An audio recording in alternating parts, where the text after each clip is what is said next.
Visión Nocturna ya está con ustedes para seguir paso a paso lo que es este trabajo para tener una nueva constitución. Ha pasado ya un mes y días y pareciera que alguna luz se está abriendo en el túnel. Hoy se terminaron las conversaciones por esta jornada de día jueves y, según dice el presidente de la Cámara de Diputados, las bases constitucionales estarían casi listas, pero aún falta definir el mecanismo y la idea de un árbitro. Vamos a estar conversando de este tema, vamos a estar conversando qué dicen otros sectores que también tienen expresión en esta elaboración de una nueva constitución. De eso y más a contar de este instante. Bienvenidos a las pantallas de Ufrovisión. En esta oportunidad queremos saludar a quienes integran el panel. Saludamos a Danixa González, cientista política y académica de la Universidad Católica de Temuco. ¿Cómo está, Danixa? Bienvenida. Gracias por acompañarnos. Muchas gracias, muy agradecida de estar aquí nuevamente. Bueno, nos acompaña el abogado Richard Caifal, director de la Fundación Raquel, quien está con nosotros. ¿Cómo está? Bienvenido, Richard. Muchas gracias por la invitación y la consideración. Bueno, en línea y a través de Zoom estamos con José Toroquén, secretario general del Partido por la Democracia, PPD. José, ¿cómo está? Gracias por acompañarnos en este panel regional y nacional con usted. Por la invitación, feliz poder conversar y debatir un poco sobre estos temas tan contingentes. Bueno, abramos inmediatamente la conversación. Hoy jueves, pareciera que es, no sé si coincidencia con el programa, pero todos los jueves tenemos novedades respecto a los avances y a veces no tanto, retrocesos también en esta conversación. Pero pareciera que hoy día, por lo que dice el presidente de la Cámara de Diputados, se está ya sentando las bases para lo que va a ser este documento. Al respecto, ¿qué dice el Partido por la Democracia, José? Mira, nos parece muy bien y es muy bueno que hemos podido ir acordando ciertos principios, digamos, o mal llamados bordes institucionales, principios que el futuro y la futura nueva convención, esperamos, o Consejo Constitucional, o bueno, el órgano electo que vaya a resultar de esto, deba tener en cuenta para la redacción de la nueva Constitución. Me parece que todas las fuerzas políticas han puesto de sí en pos del país, en pos de Chile, y por tanto creo que un muy buen avance. No quiero expresar más allá de la cuenta porque en estos temas tan complejos y tan sensibles como son estas negociaciones, es mejor que todo esté bien acordado y ahí darlo a conocer, pero hay una fuerte convicción en las fuerzas políticas democráticas que están participando del acuerdo. Ya hay ciertos lineamientos estables y establecidos, ¿no? Así que muy contentos por esos avances. Bueno, vamos a estar revisando esos elementos considerados como base para lo que es la futura Constitución. Danixa, son buenas noticias las de hoy día, luego de que ayer parte de Chile Vamos le pusiera condicionamientos al gobierno. Si no promulga rápidamente este tratado de libre comercio, ellos decían, olvídense que vamos a seguir trabajando en una nueva Constitución y otros temas ahí. Pareciera que va a ser como la piedra de tope para lo que es el funcionamiento del gobierno, los respaldos políticos, esta participación en la nueva Constitución. En política, los acuerdos siempre son una noticia positiva, o sea, que los actores políticos sean capaces de poder dejar de lado sus diferencias en torno a una posición común, eso claramente es un avance y forma parte también de los principios que rigen a la democracia. El problema está en que el sector de la oposición está utilizando algunos temas que son contingentes o que forman parte de la agenda parlamentaria para, de cierta forma, condicionar también el proceso de negociación en torno al proceso constituyente. El problema de esto es que se contamina finalmente la discusión y se corre el riesgo de eventualmente que no haya acuerdo y que esto perjudique el proceso posterior. Hay que tener en consideración que el plazo para poder llegar a un acuerdo debiese ser este mes, porque entre los meses de noviembre y diciembre se debiese estar votando una reforma constitucional para poder abrir este proceso. Se vienen otros procesos también de elecciones, como las elecciones de alcalde, y hay que respetar también los plazos que establece el CERVEL. Por lo tanto, cualquier piedra de tope que se produzca en el camino podría afectar el proceso de negociación. ya han puesto algunas condiciones desde particularmente Chile Vamos en el proceso. Hay algunas otras situaciones que el mismo gobierno se podría haber ahorrado para no nuevamente enfrascarse en esta discusión, como por ejemplo las declaraciones de la ministra Orellana respecto a presentar un proyecto de ley sobre aborto libre. O sea, esto claramente se podría haber presentado después, una vez que el acuerdo se cerrara, para que este no se viese condicionado. Pero sí, el que las conversaciones y la negociación avance es una buena noticia para Chile y su democracia, sin lugar a dudas. Sin duda. Richard, ¿cuál es la mirada que tienen ustedes respecto de esta forma de construir una nueva constitución luego de que se rechazara un proyecto que tuvo toda una historia que lo hemos revisado 1000 veces acá, y donde, entre otros elementos, se hablaba de un país pluricultural, plurinacional, dando una mirada bastante fuerte respecto de lo que son los pueblos originarios? ¿Cuál es la esperanza que tienen ustedes ahora? Bien, como tú lo has mencionado, hay elementos que hoy día ya quedaron fuera de la discusión. Se han presentado 12 puntos de acuerdos que constituyen esta columna vertebral, ¿cierto? Y entre ellos, en el punto número 4, hace alusión al reconocimiento de los pueblos indígenas, pero ya no de lo plurinacional, sino que como parte de la nación chilena única e indivisible, y donde se respetarán y promoverán los derechos culturales, ¿cierto? Eso es como el... ¿Y eso los deja conformes la esperanza de ser considerados dentro el reconocimiento de tiene que ser país? parte de la discusión que como país debemos darnos, no es algo que podamos postergar. Lo mismo incluso en el tema medioambiental, y justo en el punto número 12 también se aborda el tema medioambiental en este acuerdo general. Pero los pueblos indígenas debemos estar, porque nosotros fuimos también parte de la campaña del rechazo a Miguel Ángel, y la promesa o la voz que tratábamos de socializar era que precisamente Chile necesitaba una constitución donde se reconociera, pero no de la manera en que estaba propuesto en ese texto. O sea, lo que se rechaza finalmente es el texto, pero no hay una renuncia a los derechos. El Chile que queremos es un Chile con mirada de futuro, con mirada de país, no con un deseo o ánimo de separatismo, muy por el contrario, queremos construir este país juntos. Bueno, revisando los 12 puntos, José, sin duda que hay elementos que se recogen del texto anterior y claramente no todo lo que se planteó en el documento no tenía mucho sentido respecto de construir el país que todos quieren en definitiva. Claro, hay otros que se dejaron definitivamente de fuera, pero en estos 12 puntos... ¿deja conforme al PPD? ¿Es más o menos lo que ustedes esperaban como base para comenzar el diálogo de construcción de una nueva Carta Magna? A mí me parece que los 12 puntos son fundamentales y son muy buenos, ¿no? Son 12 principios que dan una integración a Chile completa, dan seguridad, dan certeza a la ciudadanía. Se trata de integrar a todos. Creo que el punto 4 que hace mención Richard es fundamental también. Creo que determinar y partir como base con una separación de poderes del Estado, estableciendo el poder ejecutivo, el legislativo y el judicial como poder del Estado también son esencialmente fundamentales. El respeto irrestricto a los derechos y libertades individuales también es fundamental. Creo que son 12 puntos que permiten generar y tener un futuro órgano que discuta sobre esto y que por fin nos dé una nueva constitución para Chile. Creo que estamos bien encaminados en esos 12 puntos. Y destacar también que uno de los puntos tiene que ver con la consagración de Chile como un Estado social y democrático de derecho, cosa que sin duda es un avance en el sistema chileno, porque nunca antes ningún proyecto constitucional ni ningún texto constitucional había tenido esta declaración. Y desde ahí creo que nos sitúa en sociedades modernas y sociedades desarrolladas. Fue un golpe para el país en general, Danixa, esto de hacer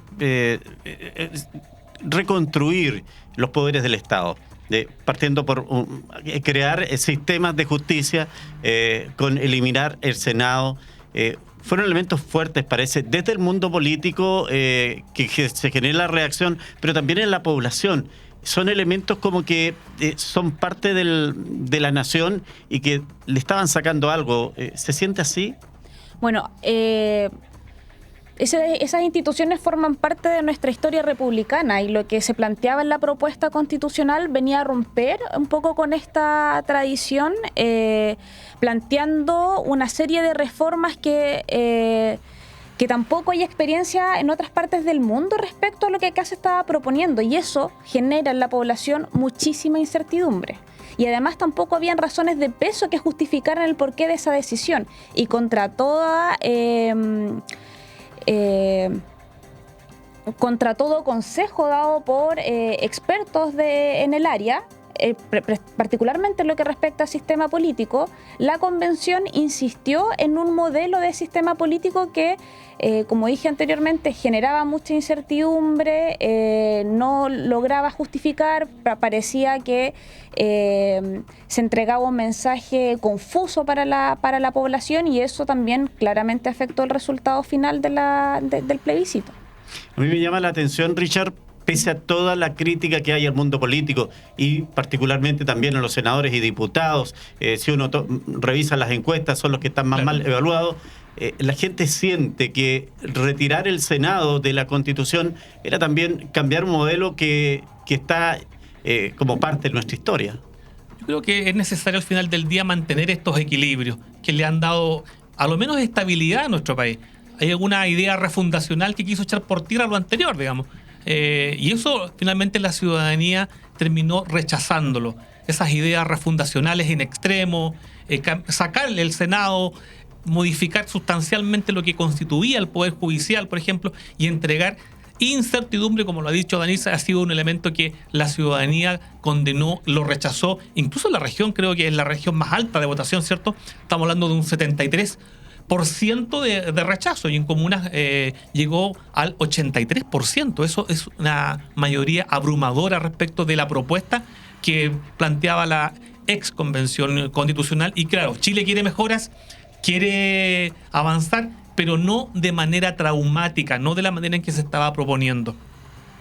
Y en eso, José, a propósito de avanzar, a mí me llama la atención la última encuesta que apareció esta semana, en donde se dice que ya el 57% de la población se siente un poco ya inquieta porque no se avanza en la construcción de esta nueva constitución. Más bien, no se llegan los acuerdos para las bases. Hoy día es una buena señal, pero ¿cómo cree usted que los partidos políticos van a tener que responder a esta responsabilidad que le han puesto a ustedes en orden a poder llegar a acuerdos y tener una nueva constitución en el voto de rechazo que tuvo el documento pasado?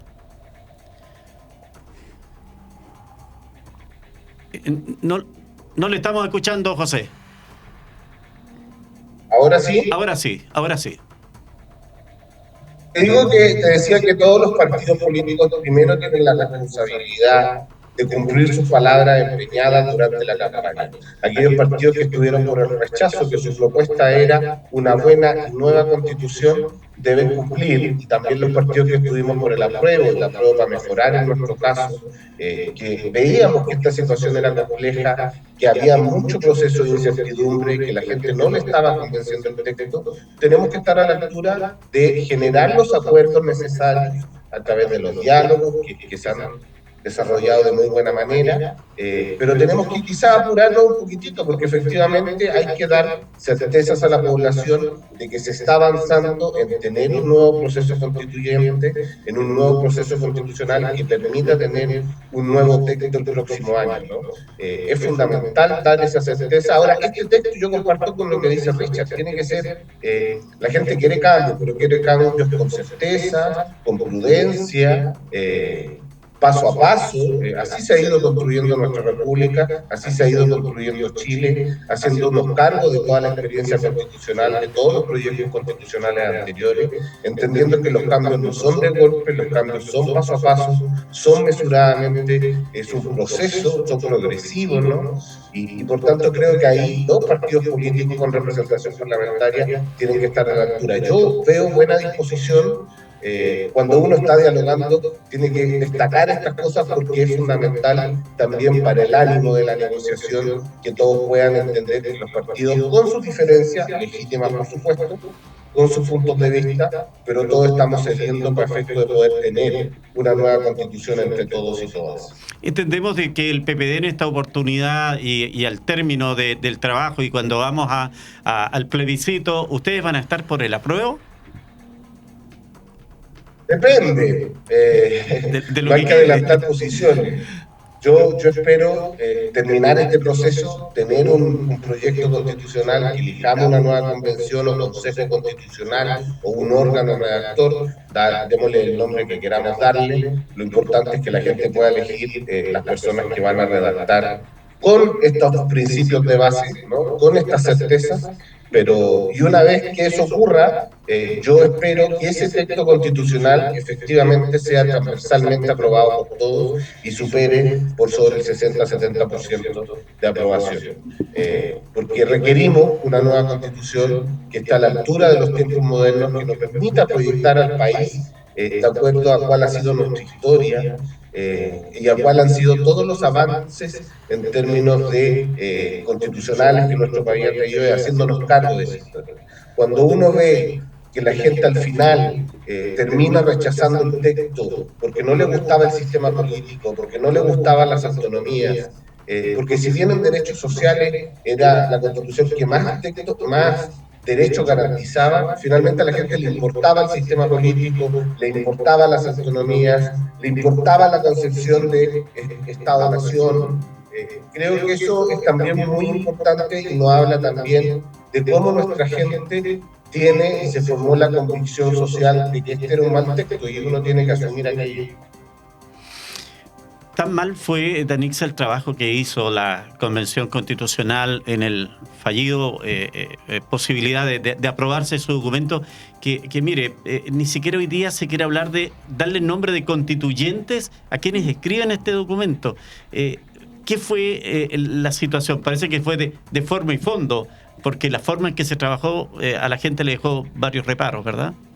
Sí, eso es indudable. O sea, mucho del voto del rechazo había uno asociado claramente al contenido, pero también a la forma en que operó la Convención Constituyente como órgano.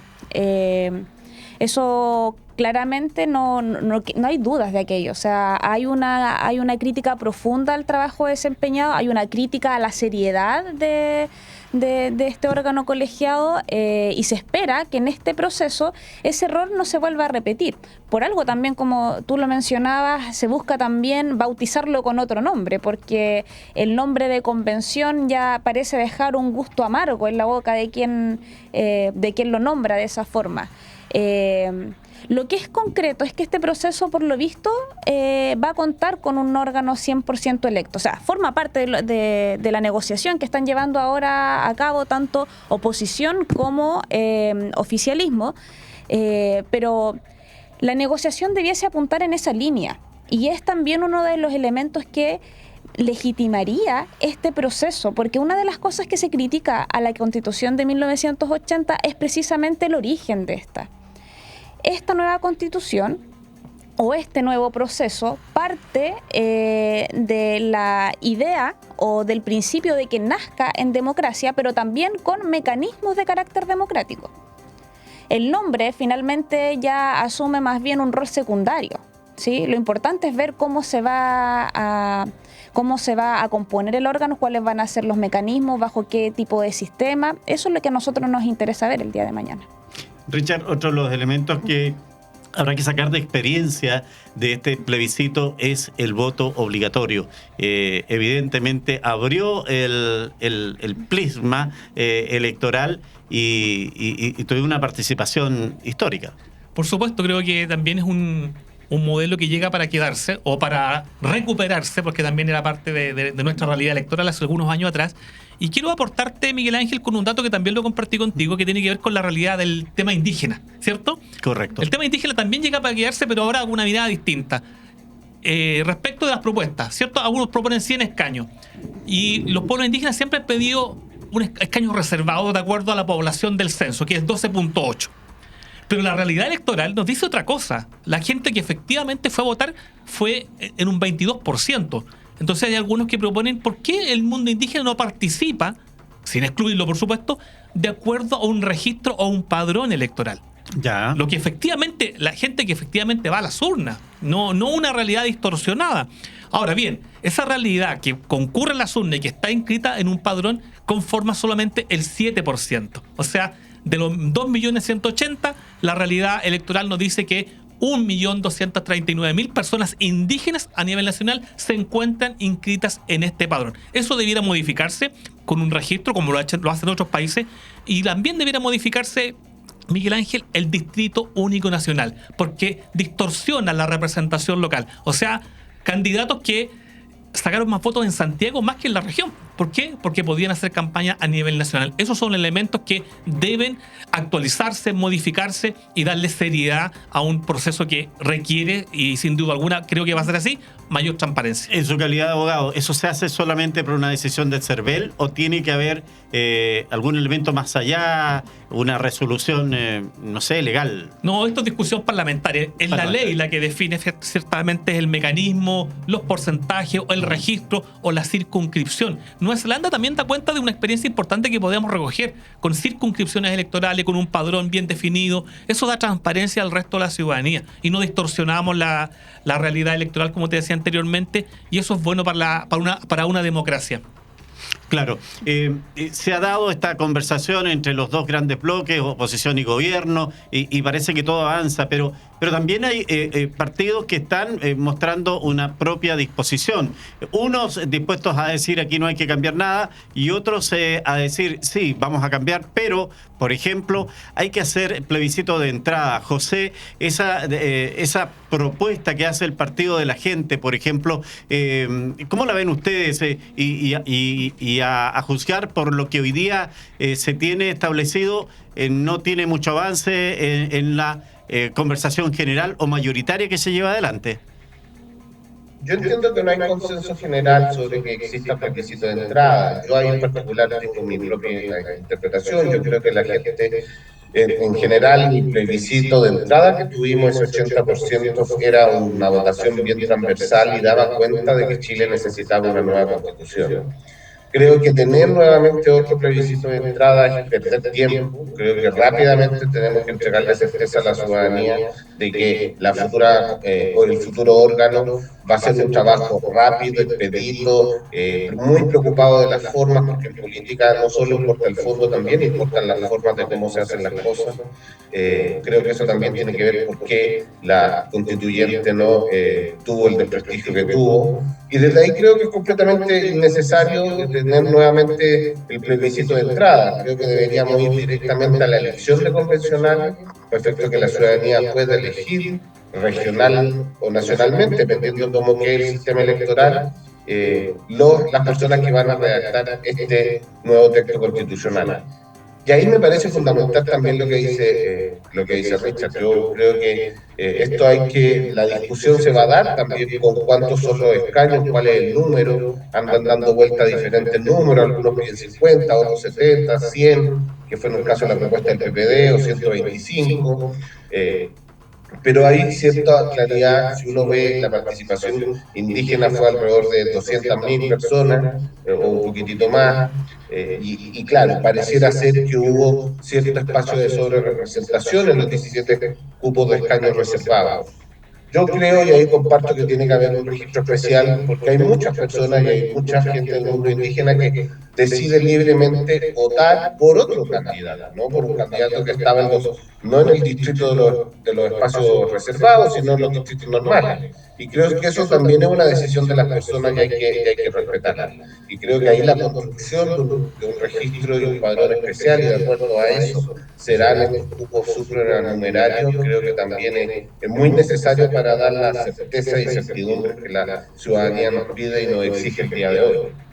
Estábamos comentando precisamente lo que están haciendo algunos partidos, nos referíamos al Partido de la Gente, que también estuvo el programa pasado o antepasado con nosotros y nos planteaba esta posición que tienen ellos. Y hoy día, paralelo a la conversación que se tiene los jueves entre los bloques de oposición y gobierno, los partidos o movimientos extra parlamentarios como grupos nacionalistas, ¿dónde está? Yo no sé si que hay que seguirle llamando Pancho Malo o decirle Don Francisco, pero hasta el momento su identificación está muy centrada en eso. Tenemos las imágenes de cómo terminó ahí una reunión que se sostuvo y que está muy lejos de lo que todos los chilenos esperan, ¿eh? Completamente. Ahí se ve. Eso es lamentable. Es lamentable. Ahora, para aclararle a la gente, esa no es la reunión de los partidos la que está avanzando en todas estas propuestas, ¿no? Esta es la mesa paralela. Exacto. Que conformó el Partido de la Gente con republicanos, ¿no? Y que nos muestran estos shows. Ahí fue citado y le permitieron el ingreso a Francisco Muñoz, ¿no? El ex líder de la Garra Blanca. Bueno, yo creo que eso es parte de lo que la ciudadanía no quiere. La política y los partidos nos pide subir el nivel de la discusión, tener un diálogo republicano como corresponde. Podemos legítimamente tener opiniones distintas, válidas por supuesto, pero no podemos caer ni en el maquillaje, ni en la amenaza, ni en prestarnos para estos shows que finalmente la gente se aburre de la política porque ve esto, ¿no? Y ve y fomenta completamente el desprestigio de las instituciones que como responsables tenemos que también cuidar. Bueno, y como también es lo que estábamos viendo y hablamos Partido de la Gente, los republicanos también decidieron excluirse de esta conversación. ¿Se puede avanzar de todas maneras dejando algunos partidos que digan, sabe qué, yo no me gusta el sistema y no voy a participar de esta conversación? ¿Se puede seguir avanzando, Danixa?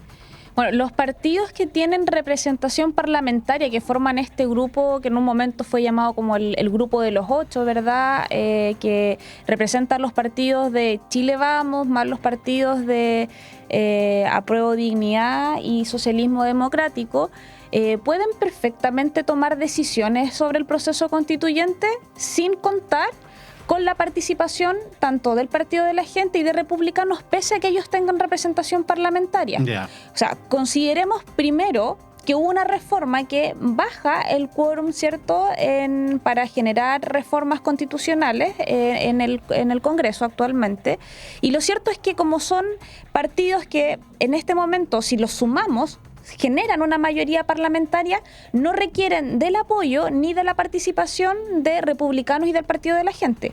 Y esto los republicanos y el Partido de la Gente lo entienden. Ellos saben que esta comisión que funciona en paralelo no va a poder tomar determinaciones respecto al proceso. Recordemos además también que el grupo oficial que está negociando frente al Congreso cuenta también con el respaldo del Congreso, porque en este caso la ministra de las Express, Ana María Uriarte, también está cumpliendo con un rol de cierta forma acompañar y velar por el buen desenlace en el fondo de las negociaciones. Sí es importante tener en consideración que si bien hay sectores que entienden que no son influyentes en el resultado final, sí existe interés de parte, o no sorprendería que hubiesen actores interesados en que este proceso no llegase a buen puerto, o sea, que no pudiesen concretarse las negociaciones y que en definitiva la constitución actual permaneciera en el tiempo, ya sea por la legítima convicción de que la actual constitución es la que Chile necesita, y en otros casos porque también el tener al frente un enemigo claro que sea identificable como lo es la nueva constitución tributa a los intereses políticos de ciertos actores políticos. Estoy pensando en aquellos independientes que en este momento tienen agenda propia, como en el caso de Pamela Giles, probablemente algunos personeros también de algunos partidos de izquierda que les es más cómodo enfrentarse a la Constitución elaborada durante el régimen de Augusto Pinochet que a una Constitución, ¿verdad?, elaborada en democracia. Claro. Richard, viendo los 12 puntos, también está contemplado el tema de el estado de emergencia en sus diferentes énfasis. Usted fue gobernador de Cautín, sufrió también los atentados, la situación que en ese tiempo se hablaba con un poquito de suavidad, no se quería decir terrorismo. Hoy día el propio delegado presidencial que ingresó hace unos días a este cargo habla derechamente de terrorismo y también de narcotráfico. Es la Constitución, en definitiva, la que tiene que entregar los elementos para poder controlar este tipo de acciones en nuestro país, entiendo. Sí, mira, antes de responderte, bochornoso lo ocurrido. Sí. La democracia no se construye con barras bravas. Eso también hay que dejarlo muy en claro, no mediante la lógica de la cancelación. Y respecto de lo que ocurre en la región, hoy día en la mañana nos despertamos, ¿cierto?, con un episodio lamentable de una ex consejera regional, Carmen Phillip, que fue encañonada, apuntada a la cabeza, desalojada de su inmueble. Le hicieron ver cómo se siniestraba su casa. Eso es horrible, eso es terrorismo. Y eso ha ocurrido muchas veces acá en la región. Entonces, jurídicamente podríamos decir que hay un solo caso, ¿cierto?, que los tribunales han calificado de terrorismo. Pero preguntémosle a las víctimas, lo que viven ellas y lo que han vivido durante todos estos años.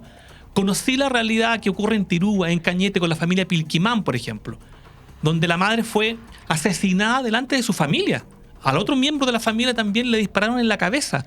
Hoy día también veía otro comunicado de la CAM tratando o insultando, menospreciando a otro grupo de mapuches que es en el fondo Antofagasta, en Galvarino. O sea, hay declaraciones cruzadas, amedrentamiento, violencia, muertes. Eso, si bien es cierto, algunos o jurídicamente no lo pueden calificar de terrorismo, pero las víctimas, el terror, el miedo, el amedrentamiento, simplemente les hace concluir que hay episodios de esa envergadura y de esa naturaleza, y la Constitución debe dar cuenta de ese Estado de Derecho a través de estos 4 mecanismos de estado de excepción constitucional, cosa que la anterior propuesta constitucional no la consideró, la excluyó. Entonces hay que darle señales también al país, porque la propia encuesta CEP, si mal lo recuerdas tú, Miguel Ángel, la solamente referida a temáticas indígenas, coloca dentro de las prioridades el tema del orden y la seguridad pública. La Constitución debe dar una respuesta a la ciudadanía respecto de estas temáticas tan graves, porque aquí el camino es la democracia, la participación y la política, no la vía armada. Desde ese punto de vista, José, ¿ustedes quedan satisfechos de lo que hay para comenzar en estos 12 puntos? ¿Hay algo que el PPD le pondría más énfasis o que le parece que está sobredimensionado en estos 12 puntos para el fundamento de comenzar a construir una nueva Constitución?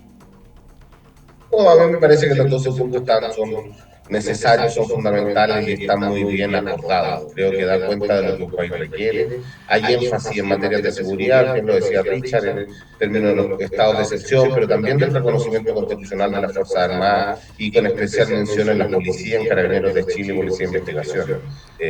Eso da cuenta también de cierto consenso político de que efectivamente el problema de la inseguridad, el problema de la delincuencia, de ciertos grupos que creen que a través de la vía armada pueden resolver demandas históricas, sin duda hay una preocupación. Y yo ahí quiero también hacer mención y condenar los hechos que sufrió la ciudadana de Yo Phillip, ¿no? Sí. Carmen Phillip. Era ex consejera Carmen Phillip. Nuestra presidenta regional, Ana María Soto, que en la región condenó tajantemente lo hecho. Efectivamente, nosotros también nos sumamos a eso. No podemos aceptar que esa manera de resolver los problemas se transforme en la normalidad, no podemos naturalizarlo.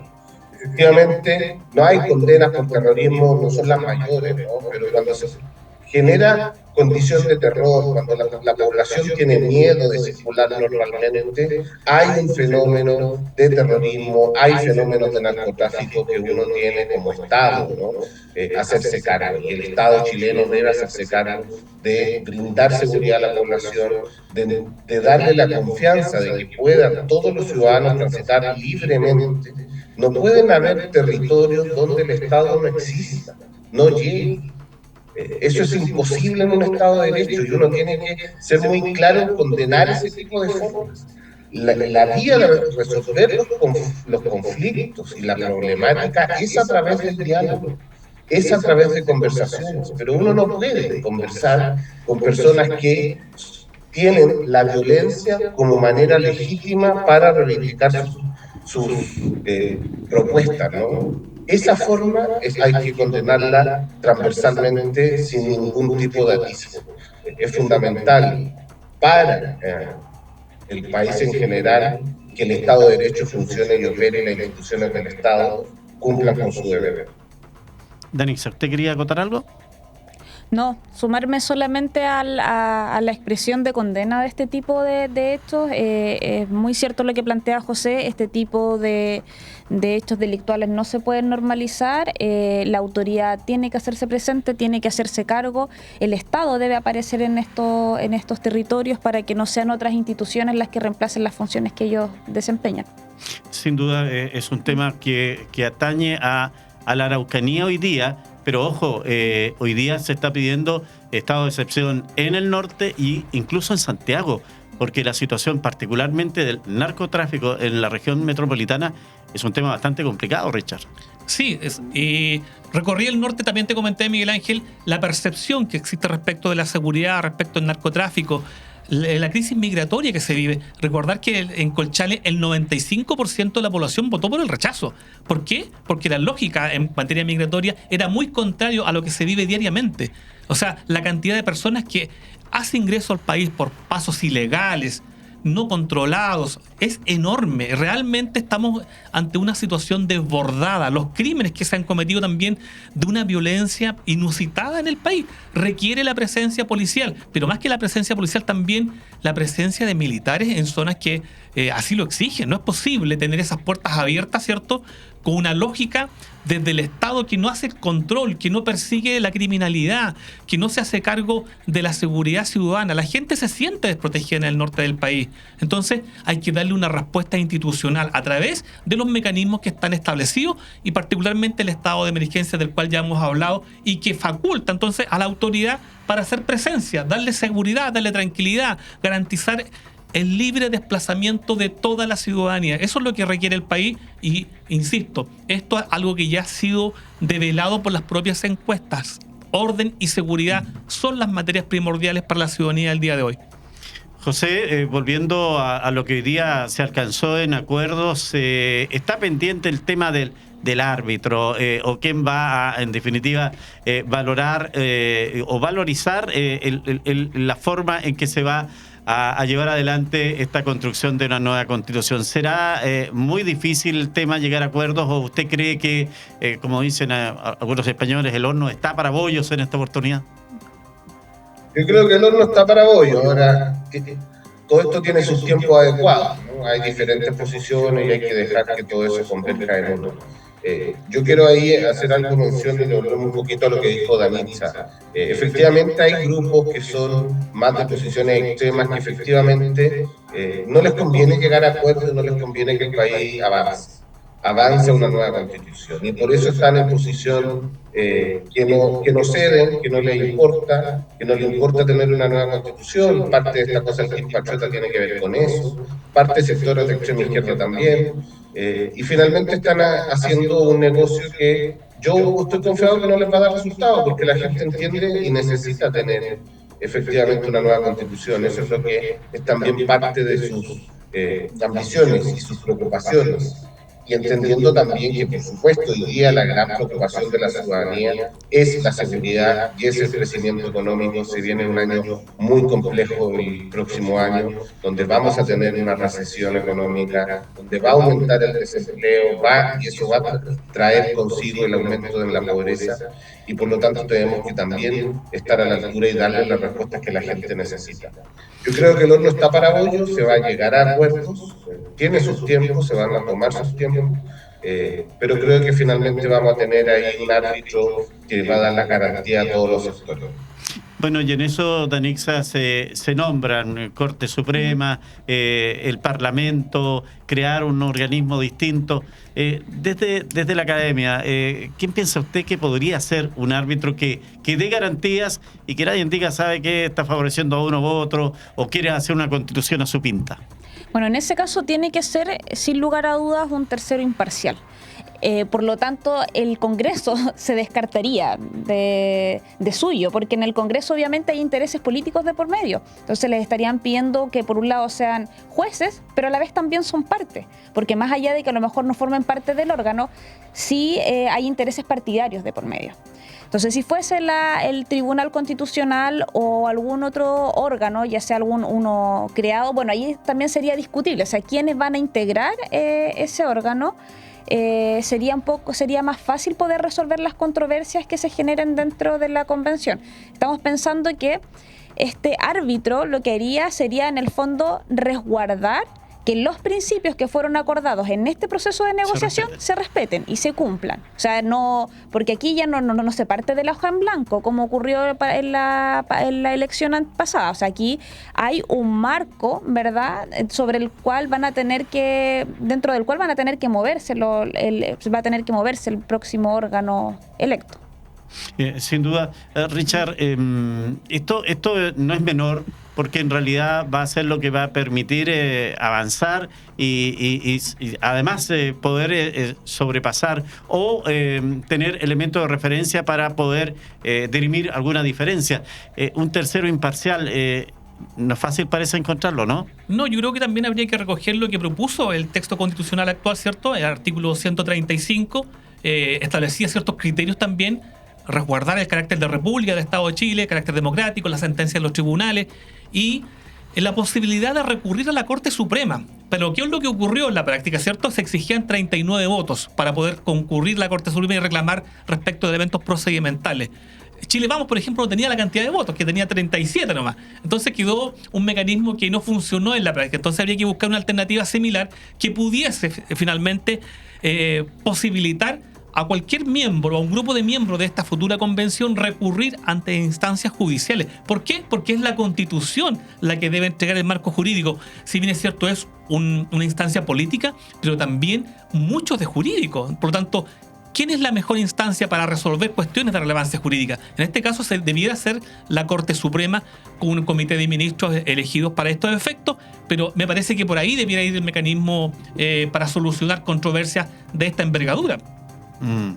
Quiero volver con José porque quiero conocer su opinión. Él forma parte de un partido con trayectoria en nuestro país y estuvimos por un tiempo, y un tiempo no menor, pensando de que esto se cambiaba y que eran los independientes los que tenían que hacer los cambios importantes, que los políticos ya debían irse para la casa y aquí teníamos que ver una nueva forma de hacer nación, de hacer país.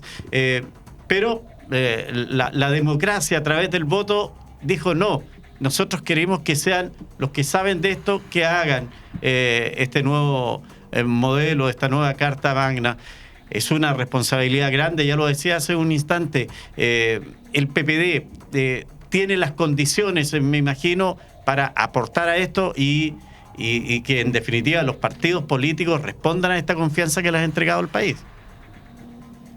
Espero que los partidos estemos a la altura de esta confianza. La ciudadanía es una oportunidad para reivindicar la política, reivindicar los partidos. Yo creo en la democracia a través de los partidos como elementos de representación de los intereses de la población.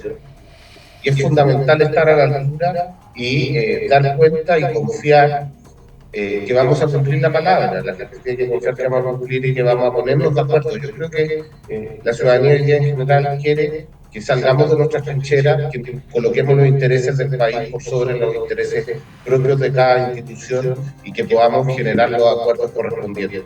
Desde ahí el PPD, asumiendo esta situación que se venía 2 semanas antes de los resultados del plebiscito, presentamos una propuesta de itinerario en el caso de ganar el rechazo, porque preveíamos que esto era posible y como partido responsable y serio creímos que era adecuado hacerlo.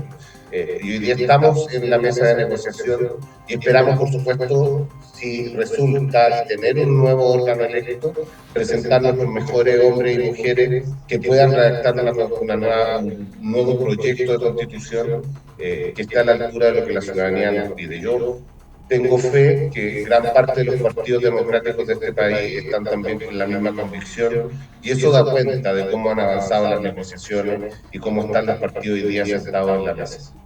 Danilza, ¿qué es lo que no deben hacer los partidos políticos para evitar un rechazo tan amplio que tuvo el documento el día 4 de septiembre? Yo creo que el peor error que podrían cometer los partidos en este momento sería no alcanzar un acuerdo. O sea, dejar en el fondo, dar por terminado el proceso y hacer de cuenta que aquí no ha ocurrido nada, ¿sí? Eso yo creo que sería el peor error que podrían cometer. En este momento, los partidos, tanto de oficialismo como de oposición, van por el camino correcto, o sea, de sentarse a conversar, negociar, llegar a un acuerdo común que responda a los intereses de ambas partes, que asegure cierto marco institucional, ¿verdad?, que no genere tanta incertidumbre en la población para que este proceso pueda seguir adelante. Que el proceso no avance afectaría tanto la credibilidad de los partidos, afectaría también sus niveles de legitimidad, pero por sobre todas las cosas terminaría beneficiando a actores que más bien flotan alrededor del sistema, ¿verdad?, que forman parte como de la órbita, que no están tomando decisiones en primera línea, pero que sí se podrían ver beneficiados de esto. Cuando los partidos se ven afectados como principal órgano de representación, se abre paso para que surjan otro tipo de liderazgos de tipo caudillistas, populistas, que responden a intereses de carácter individual, donde no hay un proceso de rendición de cuentas, donde no hay disciplina de ningún tipo, y eso claramente para las democracias, para la estabilidad del sistema y para la estabilidad de un país es muy peligroso. Sí, qué bueno que tocó ese punto, porque evidentemente cuando los temas no se resuelven democráticamente y en la conversación y el diálogo, terminan en la calle. ¿Cuán lejos estamos, Richard, de que sea la calle nuevamente la protagonista, más allá de las conversaciones que puedan tener los partidos políticos? Yo creo que si seguimos de la manera en como estábamos, ¿cierto?, apelando al consenso, al diálogo político y darle seriedad a un proceso que la gente valore, ¿cierto? Porque la experiencia pasada costaba diferenciar el texto de sus redactores. Hubo una confusión también. ¿Por qué? Porque actuaron de mala manera, de una arrogancia, y creo que fueron mucho más allá incluso de lo que se pretendía inicialmente con la idea refundacional. Hay que darle mucha seriedad y sentido país a este texto. Hay que recordarle que esto no viene a solucionar problemas inmediatos. La Constitución se construye bajo la lógica que va a ser el instrumento jurídico que va a gobernar el país, pero para los próximos 50 años a lo menos, digamos. Sin lógicas maximalistas, también un elemento a considerar, porque la propuesta inicialmente también comprendía cerca de 500 artículos, algo muy indescifrable, poco amigable para el lector, para el ciudadano común. Entonces, cuando hay confusión, la calle se apodera de esos elementos y los distorsiona aún más. Por eso es muy importante el sentido país, el sentido de realidad, responsabilidad, seriedad que este proceso amerita. Estamos construyendo el Chile del siglo XXI, pero para los próximos 50 años. No para solucionar problemas ni para constituir la Constitución un programa político de un gobierno en particular. Si lo miramos de esa manera, esto no va a funcionar. Esto no puede ser un programa de gobierno. Esto tiene que ser una visión país. Muy bien, José, nos quedan los últimos 8 minutos. La mirada que tienen ustedes como PPD respecto de el actuar del gobierno, los resultados del gobierno hasta el momento, en medio de una crisis económica, con una baja credibilidad en el presidente, ¿puede influir también en este proceso de construir una nueva constitución? Sí, o sea, todo influye finalmente. Es importante que el gobierno también se dedique a hacer para lo que los ciudadanos lo eligieron, que los partidos y la futuro órgano lleguen a estos acuerdos, porque efectivamente, como dice Danilza, el riesgo de no llegar a acuerdos es defraudar a la ciudadanía. Y ese puede ser volver a una situación que nadie quiere, ¿no? Nadie quiere una revuelta social nuevamente de esa manera. Tenemos que hacernos cargo de las necesidades de la gente. El gobierno tiene y se está preocupando con la ministra del Interior, Carolina Toa, se está preocupando de la seguridad, están elaborando política y programa, se están dando señales adecuadas, hay que fortalecer a nuestros policías, fortalecer a Carabineros. Por supuesto, también habrá que mejorarlo y reformarlo en todas aquellas materias que tiendan con mejorar las instituciones. Todas las instituciones tienen que ser mejoradas permanentemente, y creo que esa discusión es necesario también darla, porque hoy día efectivamente la seguridad es una gran preocupación de la ciudadanía y podemos avanzar en términos de tener un nuevo proyecto constitucional, un nuevo órgano que redacte una futura Carta Magna, pero también tenemos que avanzar en aquellas necesidades como la seguridad y también el crecimiento económico del país. Chile tiene que volver a crecer, necesitamos desarrollarnos, necesitamos generar empleo, necesitamos generar inversiones que permitan tener desarrollo, tenemos que tener inversión pública y privada, porque fue un muy buen mecanismo que permitió a Chile dar salto exponencial a diferencia del resto de América Latina.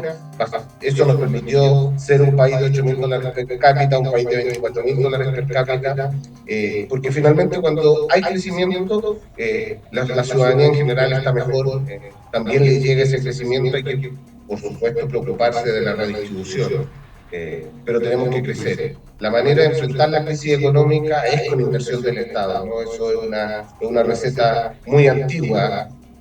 Por lo tanto, creo que tenemos esos desafíos, no son fáciles, pero estamos convencidos que desde el gobierno van a tomar las medidas requeridas, y sobre todo el ministro Marcel con el plan de inversiones que presentó en su minuto.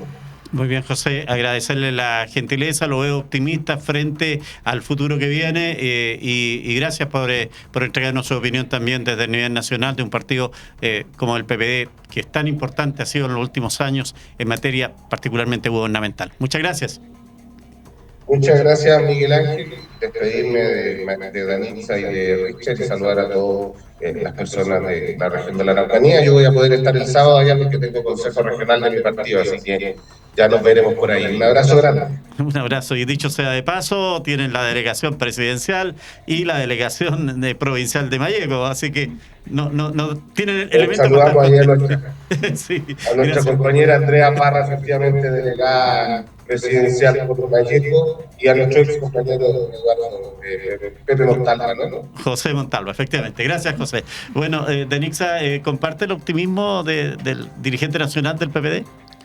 Más que optimismo, es como un acto de fe. O sea, existe confianza en que los partidos van a ser capaces de ponerse de acuerdo, al menos pareciera que algunos de sus interlocutores es lo que están promoviendo.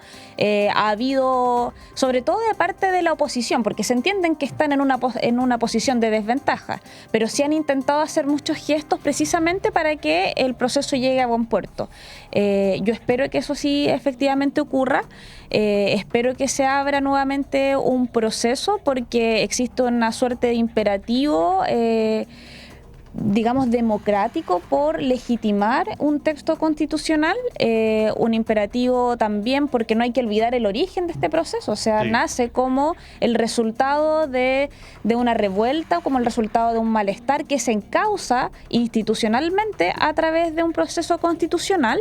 Y espero que claramente se haga bajo los términos que sean más beneficiosos para el país, sin lugar a dudas. Gracias, Danitza, también por acompañarnos en esta oportunidad. No, muchas gracias a ustedes. Richard, bueno, en definitiva parece que ha sido una buena semana para pensar que entre todos podemos construir esta nueva constitución, ¿o no? Esperemos que sea así. El interés nuestro, como parte también del pueblo mapuche, queremos una constitución en la cual, si le va bien a Chile, le vaya bien a los pueblos indígenas. Hoy día tenemos cifras de pobreza extrema acá en la región, por lo tanto creemos que un nuevo texto constitucional le puede dar nuevo brío al país, pero como te dije, ojalá que si le vaya bien a Chile, también nos vaya bien a nosotros. Ese es el deseo y la proyección hacia el futuro. Muy bien. Gracias, Richard, también por estar en este panel de conversación. No, gracias por la invitación. Bueno, y con ustedes en cualquier momento seguimos paso a paso, minuto a minuto, cómo se construye una nueva Carta Magna para nuestro país. Muchas gracias.